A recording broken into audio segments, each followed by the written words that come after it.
I can use my MacBook mouse, which I am using to prepare the PPT. You can see my cursor is here.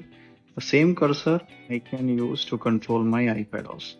It is very helpful when I am watching a lecture and making a keynote with that. So I need not to touch my iPad again and again if I want to play or pause the video or I want to control other things. Okay. So how can we do that? You go to the MacBook, go to this control center. Okay. In the control center, you will see here display. In display, you have this option where it's saying link keyboard and mouse to iPad. Okay. This may be off default in your condition. You click it, it will become blue, and now you see my cursor will be easily seamlessly going from MacBook to iPad without any issue. Okay, so it's very convenient. If I switch it off, you see my cursor will not go that side. It is asking that if you want, so you can do this.